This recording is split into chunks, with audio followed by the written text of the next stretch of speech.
Hello everyone, my name is Deckerlink, the Trained Unprofessional, and welcome back to Extracurricular Activities! On the last one, we began the Spencer route, or maybe it was the second episode of it. I don't really quite remember, to be honest with you. I just know we're on the Spencer route, and then we're in this one, we're going to be continuing it. Seems pretty self-explanatory, does it not? Yeah, I know an update went out today for this game, but I don't believe I'll be recording near long enough to reach that point, because, from what I'm hearing, fucking every character has 1,000,000 days left on the thing. So this playthrough is going to be long before it gets anywhere near the temporary status. So it's like, fuck, dude. I think I'll stick around to watch. I don't mind all the girls, but that leotard Spencer's wearing, very popular leotard in the comments. It doesn't leave much to the imagination, does it? Makes sense why he's always been so popular with the ladies. They just flocked to him once he got back in the room. He seems to enjoy himself quite a bit too, but I guess that could be said for any straight guy in a room full of good-looking girls. If only you knew. If you only knew, Spence. If only you knew, Adam. Periodically, you noticed him glance over at you like he was checking to see if you were still there. After standing around for a little while longer, the next time he locked eyes with him, you waved to let him know you were leaving. He nodded at you and went right back to his dancing. That was one way to waste some time, but I'm not sure if I want to keep looking around. I'm not sure if I want to keep looking around now. I think we're gonna go head home and see if I can help Maria around the shelter. Welcome home, Adam. You're home. You're back early today. One class was canceled and the other one was short, so I didn't have much to do, on campus. That could be nice at times, huh? Yeah, I was walking around campus, but decided to come back and see if you needed help with anything around here. I have nothing planned to do today, but I appreciate the offer. We are taking a break from yard work today. Oh, well then, do you mind talking with me for a moment? Of course, what's on your mind? Have you ever had a crush on a friend you've known for a really long time? I have. It was way back in high school, one of my best friends. He and I would do so much crazy stuff together. I really think I fell in love with him, so it was difficult to be around him at times. I always wanted to tell him, but I never did. I was afraid of how it would affect our friendship. After high school, we kind of drifted apart, and to this day I wonder what could have happened if I told him. Do you ever regret it? Yes, I do. I'm happy in how things turned out for me regardless, but I've still never found someone quite like him. Sounds to me like you're in a similar situation? Yeah, I am. It's complicated. Take it from me. Trust what your heart tells you. You never know what'll happen if you don't try. And if you two are close friends, then you'll get through this whether the feeling is shared or not. I see. Thanks for that. We've been friends for so long now, and lately my feelings have been just getting stronger. I'm not saying you should tell this person right now how you feel, but don't let an opportunity pass you up, okay? If you ever feel like you have the chance, go for it. Okay, I will. I'm glad I could talk to you about this. Well, I'm happy you came to me. You can talk to me about anything when you need it. You can talk to me about anything when you need it. Okay. Thanks again. I'm going to my room now, so if you need me for anything, let me know. Alright, I'll keep that in mind. When the time is right, huh? I wonder if that opportunity will ever come up. Day 5, Friday. The time has come. Ooh, this is a nice looking place. This is his dream, obviously. We're not waking up in the middle of fucking nowhere. This place is really nice. So calm and peaceful. But where am I? I don't even know how I got here, now that I think about it. Hey! I recognize that voice. Hey, it's flannel-clad Spencer. Adam, what are you doing out here? Oh, hey, Spencer. I'm not sure. Where is here? The Woodpitcher's logging camp. Logging camp? Yep, this is where I work, you know. I spend a lot of my time away from school dealing with all this wood. It can get really hot around here at this time of year, though. Like, I'm burning up already. I'm gonna take this shirt off now. He grinned at you, unbuttoning his shirt at a painfully slow pace. Phew, that's better. Is it safe to work like that? It's fine. I'm on break right now. I have a bit of spare time to cool off. But you know, we're out here alone. Is that so? Spencer's acting kind of weird right now. I've never seen him this way. He was walking toward you with his thumbs hooked under the suspenders he was wearing. Yep, I'm the only one working today. You were backing up slowly, and soon you found your back pressed up against a tree with Spencer right in front of you. Spence, is everything alright? You're acting odd. What do you mean, Adam? Isn't this what you want? What? Oh shit, the suspenders are gone. Spencer's suspenders are gone. This? Don't you want me, Adam? I want... Boom, shakalaka, you awake now, bitch! It was just a dream. Explains why I was acting so oddly. But lumberjack? Huh, who knows? It was a nice dream. Maybe it'll continue. Back to sleep I go! Fucking... If it was anything like what would happen with me, I'd be like, oh, back to sleep I go. Alarm clock noise. Really? Seems I'm a little early getting into the meeting. Only Spencer's here right now. He seems normal, no lumberjack outfit or anything odd. I'm awake this time. Well, that's fine, though, since I can talk to him about a few things while we wait. Looks like it's just the two of us right now, huh, Spence? Yeah, nobody else is here yet. Everyone should be here soon enough. You ready to play today? Yeah, I'm looking forward to being out there. Practice the other day went really good, so I'm pumped about it. Good to hear. We need to have a good run today so we can boast about it at tomorrow's event. Oh yeah, we're having a party tomorrow. How's that looking? Everything's good to go. Food and music is settled, so it'll just be hoping people hoping people show up for it. God dang. I hope you spread the word. I have. I just hope it's enough to get people out here. All the more reason we have to win today. People will be more likely to support us knowing we're winners, right? Yeah, so we got to do our best today. So you're driving to the courts today, right? Yeah, you're riding with me, aren't you? Well, if you got room for me, I'll be riding with you. I made sure to ask you first. I don't know if I could handle having everyone else with me. Since I'm taking you, we'll have Darius with us also, and he can ride in the back. The other two can ride with Coach, since he's got a bigger vehicle. Alright, that sounds like a good idea. Speaking of Coach and the others, here they all are, showing up at once. Wow, that's convenient. So you two are already here. Everyone else was standing out in the hallway chatting. But now that we're all here, let's go over a few things about today's games. Did anyone have any questions? I mean, we already asked about our opponents, but we might as well ask to make sure. You said our opponents were more prone to using slice shots, right? Some of them, yeah. Yours and Spencer's in particular. They use tricky shots more than the other guys. During your warm-up, you should get a decent idea of how they hit the ball, so use that time to observe them. Show a little variety in your warm-ups to keep them guessing at how you play, but don't look too good while you're doing it. Try to coax out their play style. Courts? What's so special about playing on clay courts?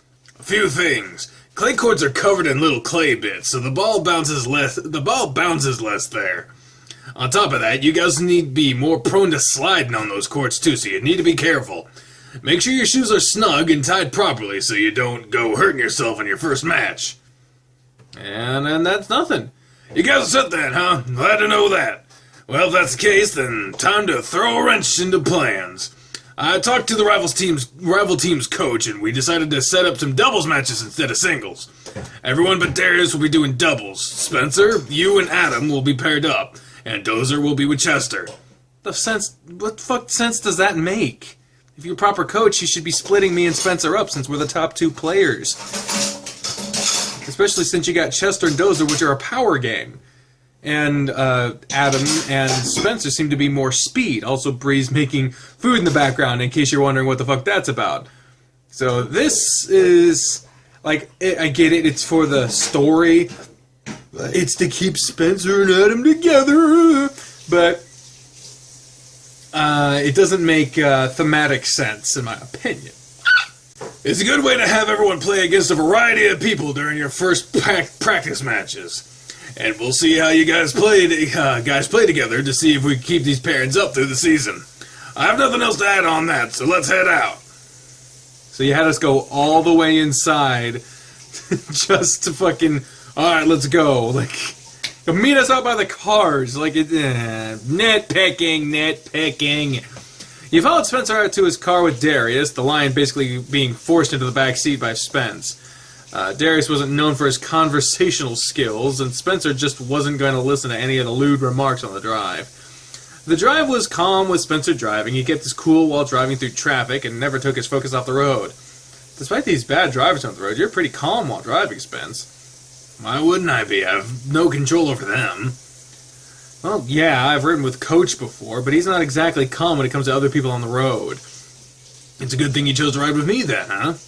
Yeah, I suppose so. I'm stoked I get to play with you today, though. We're gonna rock that other team. Why do you think you're playing solo, Darius? Beats me. I'm number 3 on the team, so I guess the middleman flies alone. No big deal, though. I'd rather be on my own than have to depend on someone else. What? We're on a team, though. There's nothing wrong with depending on each other. Well, depend on someone when you're just going to be let down. What the fuck? Let down? Win or lose, I won't be let down. I'll learn from whatever happens and use it to better myself and hopefully impart some knowledge to everyone else. Well said, Adam. We play as a team. We win as a team. We lose as a team. You can't just depend on the other person to carry you through it. The only letdown would be from you expecting the other person to do so. I'm counting on Adam to do his best, but if we lose, I'm not going to see him as being the letdown. Yeah. Wait a second. Are you saying if we lose, it'll be my fault? Well, I don't plan on losing, so I certainly won't say we lost because of me. Spencer was grinning wide when he said that. Psh, I don't plan on losing either, so you can't blame me for it. Alright, I get it. You two are hard for each other right now. Let's tone it back a bit. The little comment certainly caused you and Spencer to go silent, but it didn't make his smile subside any, despite his efforts to hide it. Oh, judging by the silence, I said I was right. Doubles partners in more ways than one, I see. God damn it, Darius. I am not hard. I am a half chub. It's really hard to get a full hard-on in these tennis shorts. Jealous? Sounds like it coming from the person who can't stay in a steady relationship. God damn. Wow, you brought a gun to a knife fight there, Spencer. Jesus Christ. And just like that, Spencer shut down Darius. He kept his cool and struck when the moment came up. He struck a little fucking hard, though, didn't he? You have no idea how long I've been friends with Adam. I have a lot of faith in him. And there's nothing going on between us. We're just close friends. Isn't that right, Adam? Oh, yeah, we're just friends. I've known him for ages, and we've been through a lot together. Friends who suck each other's dicks. Well, what other best friends? Whatever, guys. I have a knack for these things. Everyone went silent after that last comment. Again. God damn it. You could just do it with a pause. Semantics rage. Spencer had lost his grin, and it was replaced with a more thoughtful expression. You peered out the window and sighed, thinking about the conversation you had with Maria the day before. You'll get a chance eventually, right? The Elton Ranch courts finally came into view, and in minutes you were parked and out of the vehicle. Here we are, guys. Looks like the other team is ready, so I'll assign you to courts now. Spencer and Adam, you two will be on court 1. Darius is court 2, and you other two, whoever the fuck you are, it's Dozer and Chester, will be on court 3. I think your opponent's already there, so start warming up with them. In about 15 minutes, you'll start playing. Good luck, and remember your practice. Let's get going, Adam. Time to see who our rivals are. You and Spencer headed to your assigned court and found a short cat and some other canine already warming up. Hey guys, I'm Spencer and this is Adam. We're your opponents today.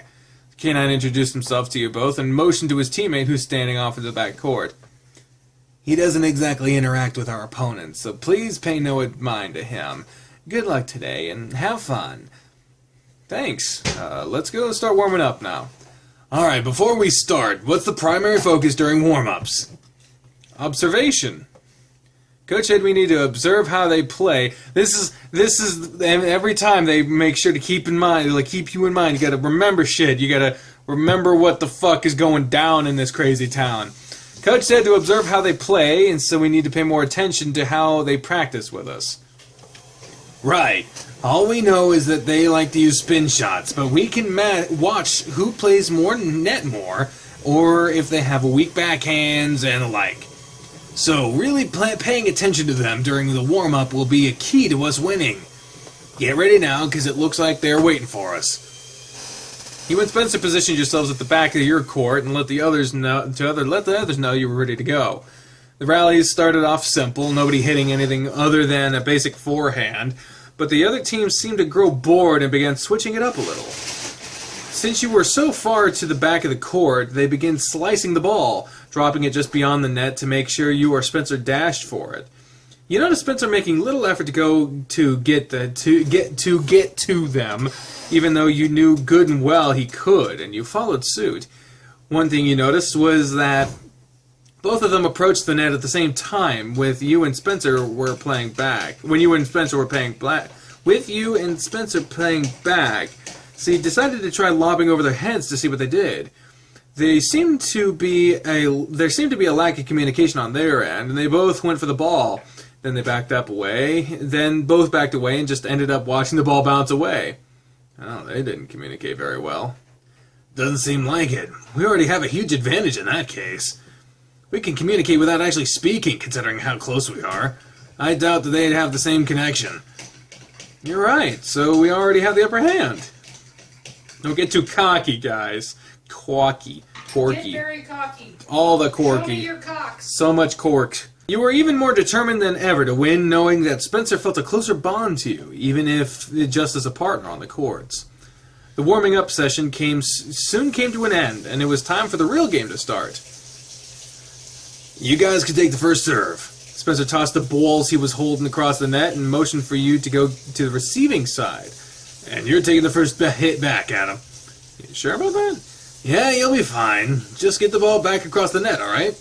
Gotcha. Spence is putting faith in me here, so I can't let him down. Woo, you can do it! Woo! I'm cheering on for a practice match. I'm so fucking involved in the stupid Maria. God damn it! This chair is wildly uncomfortable. You glanced into the stands lining the courts and noticed Maria sitting under an umbrella with Richard, waving her hands at you. Her hands? How is she under an umbrella if she's waving both her hands?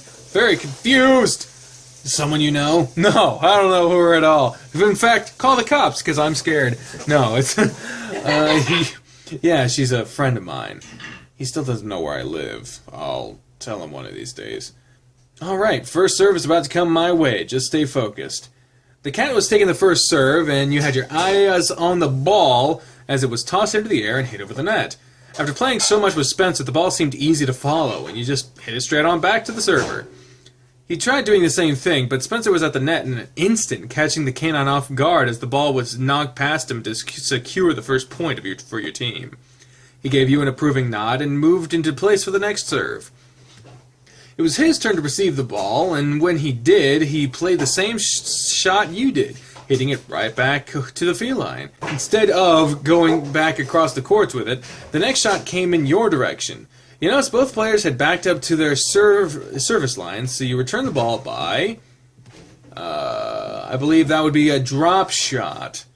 You countered with a drop shot, making the ball fall just over the net.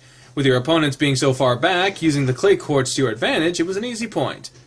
Nice play, using your head. That's what I expect this whole game. Getting a compliment from Spencer always boosted your confidence. You're filled with determination because the mouse will get the spaghetti. Watch Undertale if you don't get that. Also, watch Undertale. It's a very lonely series. His words filled you with vigor. Vigor. It's vigor. And you were pumped to continue playing. The game didn't seem to last very long. You and Spencer were so in sync with each other, your rivals never stood a chance. where they had little to no communication with each other. It was like you had mentally linked with your partner, reading his moves before he even acted so you could react accordingly. The match was the best of 3 sets with 5 games in each set. You achieved victory after only 2 sets, playing a total of only 4 games in each set. It was such a shutdown, and the cat seemed to have given up in the last couple of games. When the last point was played, he stomped off the court and never looked back. We later find out he is an alcoholic who really just needed the money from this win in order to save his family from getting deported. And god damn it, we just had to get in the way of that. I don't know why being an alcoholic has anything to do with that story. It's just a wrinkle into the whole mess. He had the money before, but he went to booze for it. Ah, there you go. That's the drama. You're following the plot. You got it. Yeah. With the money. That went better than I expected. I didn't expect us to win so easily. Honestly, I expected them to put more of a fight than they did, but it didn't seem like they had ever played together before today. That just doesn't work for doubles. Yeah. You played great too. I'm not used to playing with anyone else on my teams, but I couldn't have had a better partner. But I wasn't holding you back. We really did play great together, didn't we? Yeah, I'll look forward to playing with you again. Oh, here comes the lady who was cheering off for you the whole game. Adam, you did so great today. It really was fun to watch you play. Thanks, Maria. I'm glad you could show up. Spencer, this is my friend Maria. Maria, my partner Spencer. A pleasure to meet you, ma'am. And a pleasure to meet someone else from the team as well.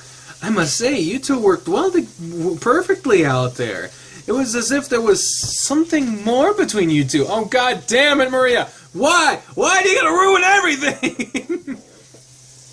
Maria is one gossipy bitch. Seriously, though. You could feel your face flush at the comment as you let out a nervous chuckle. well. Well.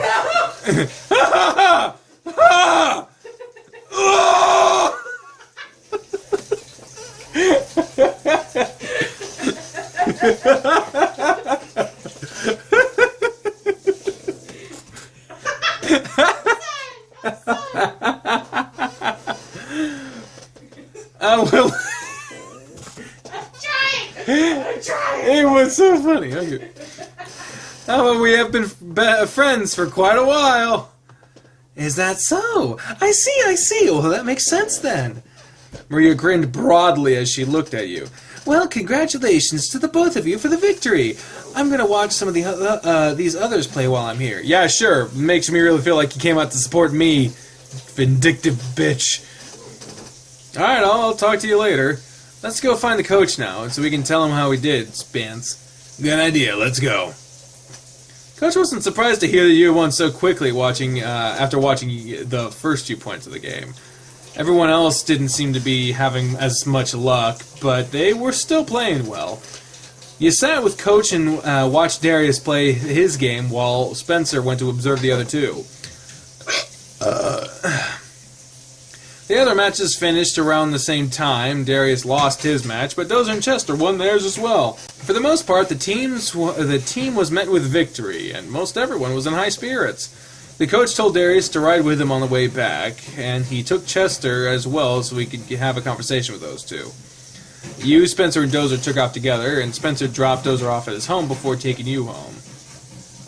Why are you stopping here? This is where you live, isn't it? Spencer had parked the car and was looking over at you. You couldn't lie to him now. He'd seen right through it. Well... Yeah. How'd you find out? Maria told me. God, of course she fucking did! God damn it! Maria said what now? She told him that we were living in a homeless shelter, even though we were trying not to tell anyone. Damn it, Maria! This bitch! Oh my god!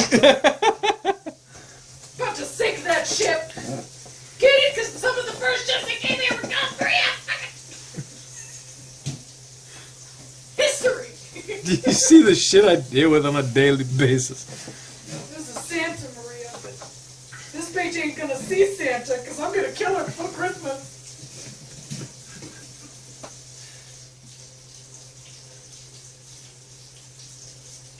She was watching Dozer and Chester play when I went to observe them. I asked how she knew you, and she said she was the owner of the shelter you lived in. She doesn't know that I didn't know this is where you live, though. How long have you been here, Adam?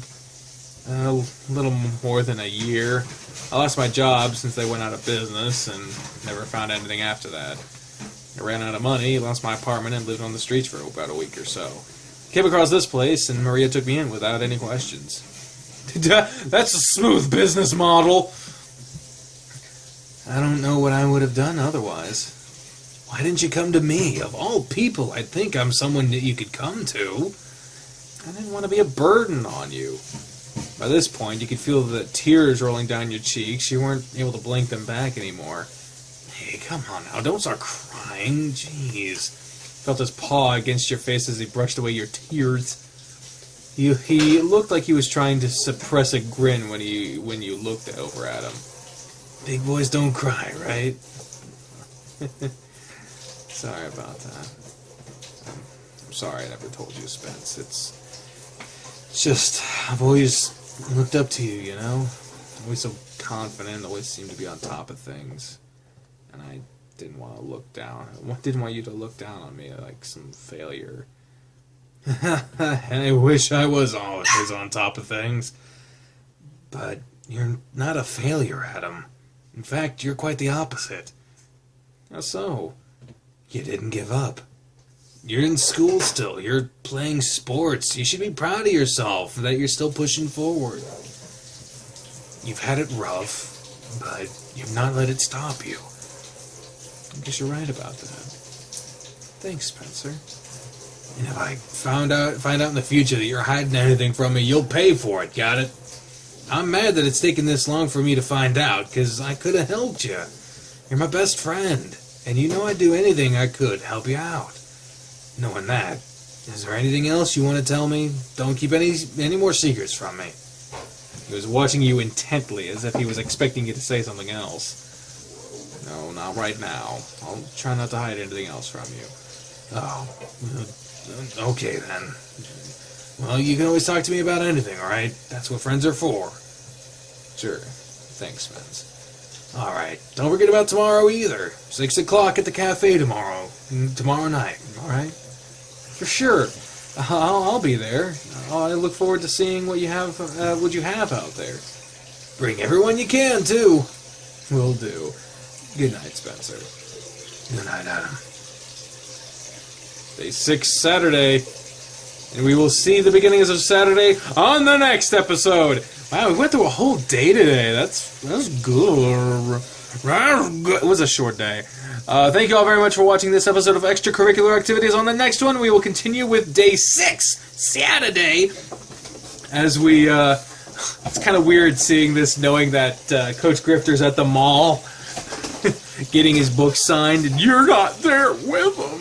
But it's not you as Thomas. Thomas was there. Thomas was there for him. Adam is not. Adam is his own man. Adam is his own man, exactly. And anyway, so until then, ladies and gentlemen, I've been the trained up professional speaker for myself, the Squeak, and the voices in my head when I say until next time, fare thee well. Bye, everyone!